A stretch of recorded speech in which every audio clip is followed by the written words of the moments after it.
ஹாசினி ஏய் நீ என்னடா பண்றீங்க? இல்ல நான் அங்க வந்துட்டு ஏய் நீ எது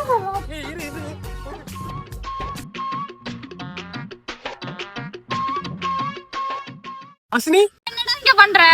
என்ன ஹாசினி காலேஜ்ல மோன இப்ப என்னன்னா மாடசாமி பொண்டாட்டி மாதிரி இருக்கிறீ.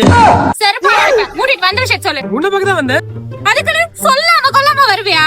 ஆமா முதல்ல நீ எதுக்கு என்ன பார்க்கணும்? என்ன ஹாசினி இப்படி பேசுற? காலேஜ்ல நீ தானே உங்ககிட்ட காசு இல்ல பணம் இல்ல ரெண்டும் ஒண்ணுதானா? சாரி படிப்பு இல்ல வேலை இல்ல ஏன் போடுற ஜட்டி கூட இல்லன்னு சொன்னீங்க. இப்ப கிட்ட ஜோக்கி ஜட்டி தான் இருக்க பாக்குறியா? நீ உனக்கு வாங்கி தரேன் நானு. எனக்கு சட்டியா? இல்ல நீ என்ன கேக்கு அது வாங்கி தரேன். இப்ப நம்ம கல்யாணம் பண்ணிக்கலாமா? வா. ஏன் முடியாது? நீ தானே எவ்வளவு வருஷம் காத்து இருக்கிற நம்ம கல்யாணம் பண்ணிக்கலாம் சொன்ன. இப்ப எங்கிட்ட எல்லாமே இருக்குல்ல. வா. என்னால கல்யாணம் பண்ணிக்க முடியாதுடா. ஏன்? ஏன்னா அவன் பொண்டாடிடா.